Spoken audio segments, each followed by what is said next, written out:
Setahun gunting pita kira-kira masuk akal nggak? Ya kita nggak perlu juga diapresiasi. Tetapi jangan mengatakan ini kehebatan kita 1 tahun gunting pita. Itu namanya claiming sesuatu yang... Partai Demokrat milik keluarga Susilo Bambang Yudhoyono, Presiden Republik Indonesia nomor 6, sepertinya mulai menjalankan strategi pemasarannya untuk kepentingan mereka pada pemilu 2024. Tiba-tiba saja Ketua Umum Partai berlambang mirip logo Mercedes-Benz, Agus Murty Yudhoyono (AHY), menuding pemerintahan Jokowi banyak mengaku pembangunan di masa SBY memimpin Indonesia. Menurut AHY, dalam kesempatan Rapimnas Partai Demokrat 2022 pada 15 September kemarin, selama ini banyak pihak, terutama lawan politik, yang mengatakan pada masa kepemimpinan SBY tidak ada pembangunan infrastruktur. Ia menampik hal tersebut karena menurutnya banyak proyek pembangunan infrastruktur dikerjakan di zaman SBY, hanya saja tak terpublikasikan, dan saat pemerintahan SBY berakhir, proyek tersebut baru 70 hingga 80% terselesaikan atau belum kelar sepenuhnya. Karena belum kelar, kemudian sisanya diteruskan oleh pemerintahan Jokowi.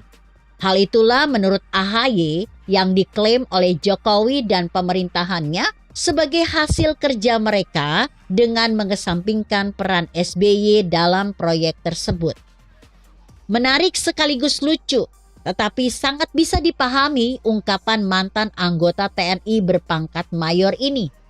Menariknya, karena pembangunan infrastruktur itu berupa fisik jadi sangat kasat mata. Masyarakat bisa dengan mudah mengingat dan jelas melihat kapan proyek tersebut mulai dilaksanakan. Apalagi jika mengacu pada dokumen-dokumen terkait pembangunan proyek infrastruktur tersebut, akan terpampang jelas waktu dimulainya proyek tersebut. Mungkin saja ide pembangunan berbagai proyek pembangunan infrastruktur yang dilaksanakan dan diselesaikan pada masa pemerintahan Jokowi berasal dari ide-ide masa pemerintahan sebelumnya, termasuk masa pemerintahan SBY. Seperti misalnya pembangunan jalan tol Bogor-Ciawi-Sukabumi, BOCIMI. Jalan bebas hambatan yang menghubungkan daerah yang dikenal sebagai jalur neraka karena kerap macet tersebut. Idenya sudah ada sejak zaman Soeharto memerintah Indonesia, sekitar akhir 1990-an. Dan terus dibahas pada setiap masa pemerintahan setelahnya, termasuk masa SBY. Tapi faktanya, tol BOCIMI itu baru dikerjakan dan sebagian telah diselesaikan saat Jokowi menjadi presiden.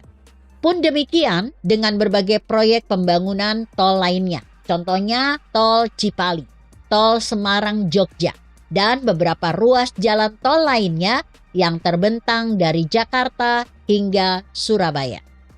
Belum lagi di Pulau Sumatera, beberapa ruas jalan tol telah dan sedang dibangun di masa pemerintahan Jokowi. Dan mungkin saja idenya berasal dari pemerintahan sebelumnya. Tapi bukankah harus demikian? Pembangunan sebuah negara itu ya memang harus berkesinambungan tak terbatas pada masa pemerintahan rezim tertentu. Kebayang gak sih kalau setiap ganti rezim, pembangunan sebuah negara mulai lagi dari nol?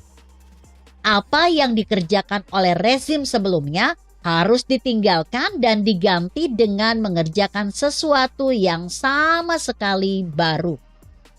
Lucunya, apa yang diungkapkan AHY tersebut seperti tindakan dengan cara berpikir anak kecil.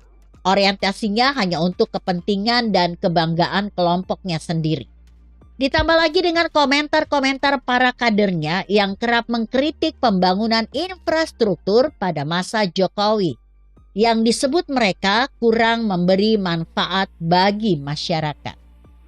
Namun demikian bisa dipahami juga mengapa AHY menaikkan isu tersebut.